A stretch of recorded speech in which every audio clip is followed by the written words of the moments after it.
Hey guys, and welcome back, or if you're new here, hi, my name's Georgia, and on my platforms here on the internet, I focus on mostly true crime, but also a lot of history as well. Today I have an absolutely wild story for you, like the kind of story that you wouldn't even imagine to be real, because who on earth would think that this was a good idea? But it was real, it happened.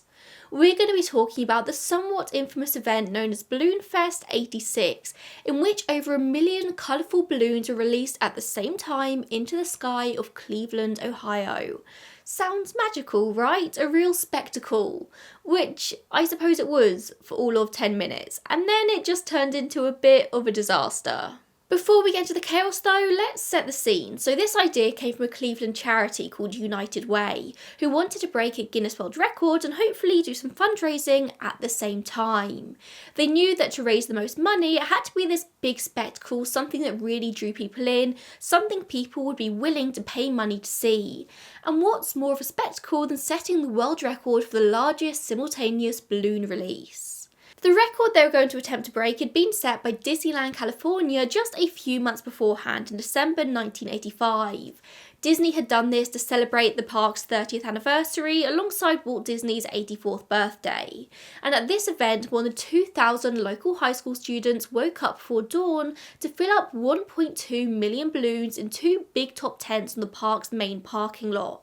From the sources available, it looks like this event at Disney went off without a hitch, apart from the obvious environmental concerns. So when in March 1986, United Way were coming up with fundraising ideas, a very similar event seemed like a great idea. They could piggyback directly off of Disney's success, and so they went about planning this event. And the planning, of course, would take a number of months. United Way of Greater Cleveland is a charity which helps mobilise and empower the residents of Greater Cleveland to help them break the cycle of poverty. Although this event, Balloonfest, would be a bust, the charity genuinely does really good things in the local community. Like, this isn't a slight against the charity at all. There weren't any bad intentions in doing this. I just find it really hard to believe that there was nobody who raised any issues with this idea. Like, this went through a whole 6-month planning process, and nobody thought to be like, have we really thought this through? I mean, even the city of Cleveland itself got behind this event fully, and I suppose they had to, seeing as the charity needed this large open space to hold the event. It took a while for them to get hold of all these sort of required permits, and then it was a go. City officials even said that they hoped Balloonfest would help put Cleveland on the map, that Cleveland would no longer be the butt of the joke and people would take them seriously from then on. Which is pretty ironic considering what would come to happen. Obviously, an event like this takes a lot of planning, and so they pulled in professional balloon artist Treb Heining. Did you know balloon artists were a thing? I did not, apparently they were.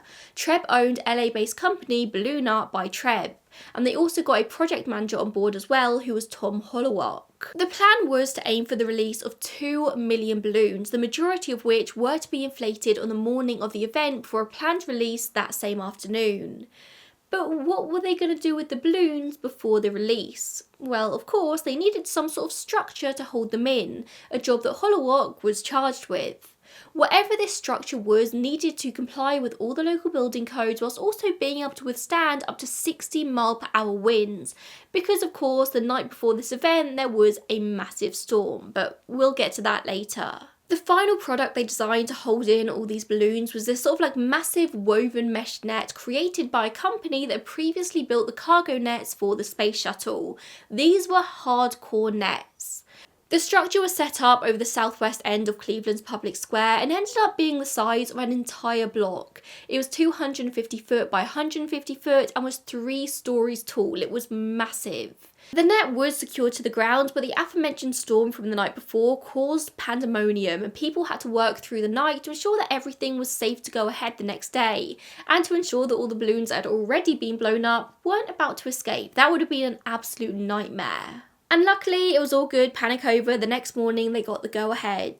A huge amount of volunteers turned up at Public Square to begin the inflations, with Treb Heining saying in a TV interview that morning that he thought the kids, because it was mostly high school kids, could blow up 2 to 3 balloons every minute, estimating about 700 balloons each. They should be able to reach the 2 million goal in just a few hours.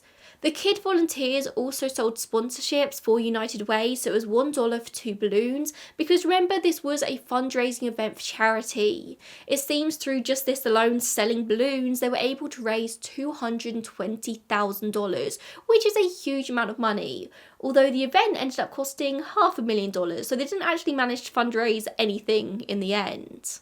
I know when I first started researching this, I was picturing thousands of kids literally blowing up balloons manually with their breath. I was wondering how on earth this worked. How were they doing 2 to 3 balloons a minute? But obviously they used helium to inflate them, which is much quicker, although significantly less environmentally friendly. Helium is a non-renewable resource. Once it's gone, and you can only imagine just how much was used up for the sake of this stunt. All morning, people were inflating balloons and tying them before releasing them up into the huge net above them. In what I suppose is a nice change from my usual content, although this was a silly idea, it wasn't actually directly responsible for anyone's death. The biggest injuries we're dealing with were fingers covered in blisters from the repeated tying of balloons. Kids literally had hands covered in plasters or band-aids. As the event went on throughout the day, the weather was becoming more and more threatening, forcing the organisers to make an emergency decision to release the balloons earlier than expected. At 1:50 p.m, with 1,429,643 balloons in total, so just shy of 1.5 million, they were officially released.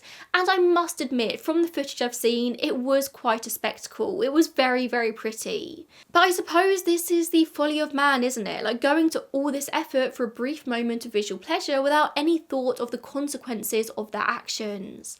Tens of thousands of people stood on Public Square and the surrounding blocks to watch this release. And then the drama started. I really don't know where they thought the balloons were going to go after the release, because they certainly weren't just going to sort of float up into space and disappear.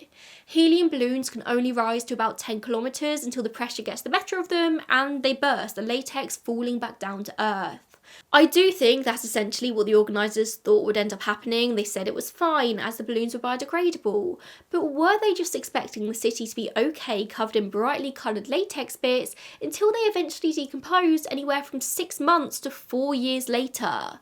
Were they just going to leave the balloons out for the wildlife to go mad on? Like, even in this best case scenario, it wasn't great. What happened in actuality is the balloons started to travel north over Lake Erie, where they came into contact with a cold front from the storm the night before, and the balloons were immediately blown back down south towards the city. More than 1 million of the balloons dropped back down to the ground almost immediately, settling in the lake and the streets of Cleveland. They blocked waterways and just caused unimaginable chaos and litter. A number of balloons ended up on the runway of Burke Lakefront Airport, causing it to close for half an hour, which caused flight delays for the passengers, which I know isn't the end of the world, but it is annoying and it could have been avoided. I mean, what if a plane was taking off and one of the balloons got caught in the engine? Like, that could have caused fatalities. A number of the balloons falling back down to the ground in the city ended up distracting drivers, obviously, and there was a 10-car collision on the westbound Shoreway because of the balloons just on the road. People were either trying to avoid them or they were just distracted by them. It was pure luck that it was all minor and nobody was seriously hurt. Sadly, I can't say the same for animals though. A number of the balloons travelled all the way south past Cleveland to Medina County, where they started to land in horse fields owned by Louise Nowakowski. Louise had a number of Arabian horses, which, speaking from personal experience, are beautiful horses but very sensitive. One of the horses was so spooked by the balloons, she ran straight into a fence and suffered permanent injuries, costing wild amounts in vet bills. As a horse girl myself, I can sympathise with Louise. I live in fear of fireworks, balloons, Chinese lanterns landing in my pony's field. Luckily, he's not easily spooked, but he is a very greedy New Forest, and who knows what he'll eat. If a bit of latex lands in his field, I would not put it past him to eat it and colic. If something like this happened to him, I would be furious. I've known of so many horses get spooked and die from running into things in panics or just from dropping dead from heart attacks. It's a real thing that happens every year.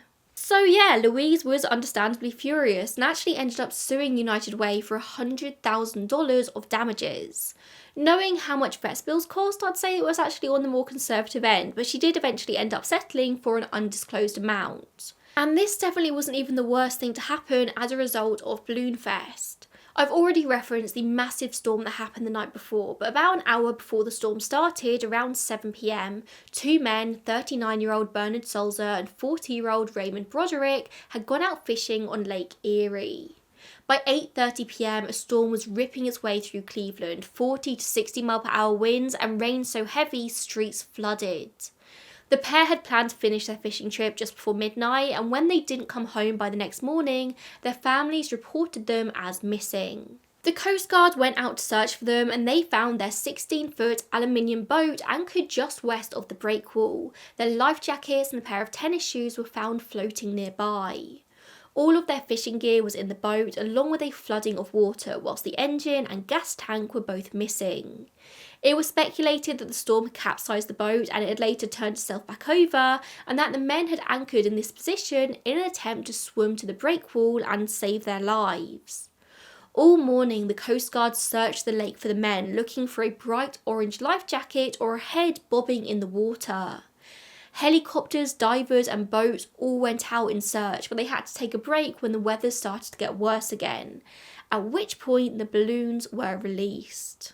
When the search resumed shortly after, the balloons had all settled on the lake. Hundreds of thousands of brightly coloured round balloons floating on the surface of the water, each of which could easily be mistaken for a life jacket or a head. In planning, it was estimated that 10% of the balloons would end up on the lake. In the end, it was 60%. That's around 900,000 balloons settling on the surface.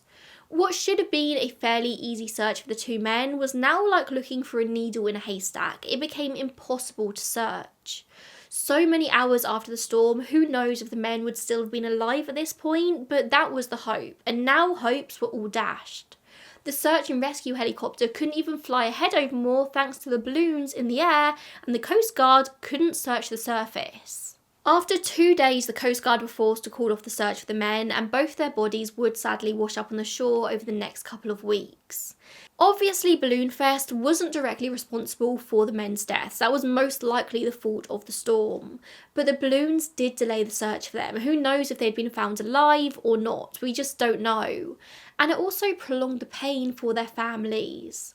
As you can imagine, in their grief, they were furious. Raymond's wife, Gail Broderick, would also end up suing United Way for a whopping $2 million, but just like Louise, she would end up settling for an undisclosed amount.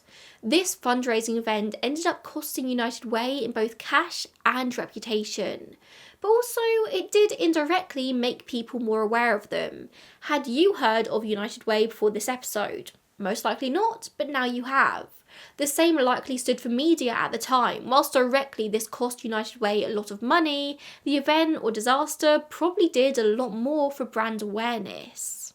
As we can probably figure, the event did face severe backlash, although at the time United Way representatives did maintain that it was definitely a success. People weren't happy though, even at the most basic level, because this beautiful spectacle turned into an environmental disaster. How many of those balloons ended up in the lake? The latex ended up being eaten by fish and other lake dwellers. The same for the balloons that ended up on land. What was eaten by wildlife? It's said that thousands of deflated balloons would be washing up on Canadian beaches for weeks or months after this event. And that's a lot of cleaning up. That takes a lot of money. On top of this, think about the helium, this non-renewable resource used up for this very frivolous event. Helium that we can just never get back. It does seem like a massive waste. In the grand scheme of disasters, is Balloonfest the worst thing that ever happened? Of course not. Was it stupid and not really thought through? Could it have been avoided? Yes, absolutely. In my research for this, I kept seeing sources say that no one could foresee the chaos that would come, but they definitely could have if they just thought about it a bit more. I always say in a lot of my historical content that a lot of the time you just don't think about or see certain consequences until the first time they happen, until tragedy strikes and laws are enacted to ensure that it never happens again. Personally, I would suggest that this story doesn't fall under that umbrella. I mean, what do they think is going to happen when they release 1.5 million balloons into the sky at once? This was just a marketing stunt gone wrong, which is what I think really made people angry. But it was for charity, it had good intentions, even if it did backfire. And at the end of the day, all publicity is good publicity. In total, just under 1.5 million balloons were released that day, and they did indeed beat the Guinness World Record. A lot of sources say that thanks to the disaster, Guinness refused to accept this record, but I have no clue where that rumour came from, because the record was indeed featured in the 1988 edition of the book as the largest ever mass balloon release, before the category was swiftly abolished the next year to ensure that nothing like this ever happened again. This is no longer an official record that can be broken, so just don't try it. Anyway, mass releases like this are now banned in a number of US states and countries around the world. It is just not worth it. As I said earlier, is Balloonfest the worst thing that's ever happened in this world? No, like not by a long shot. Like it was fine in the end, like whatever, it was fine. Was it silly? Yes, it was silly. Could have been avoided. 100%. But hey, humans just like pretty, sparkly, shiny, bright, colourful things. That's just what we are as a race. It is truly a wonder how we are still alive today, honestly. Thank you so much for tuning in today. If you've made it all the way to the end of this video, then maybe I can tempt you into becoming a channel member. You can join my channel membership for just £2.99 a month. You get 24-hour early access to all my videos. You get first refusal on video requests. I reply to all your comments, we can have chats, it's a great little fun time. I really enjoy this channel, I really enjoy being able to make this content for you guys, but YouTube is notoriously unreliable, so my channel memberships just really keep the train chugging along. So if you are interested in joining, honestly, it would mean so much to me. You can click the button below this video, and I will see you in the next one, I suppose. Thank you so much. Bye, guys.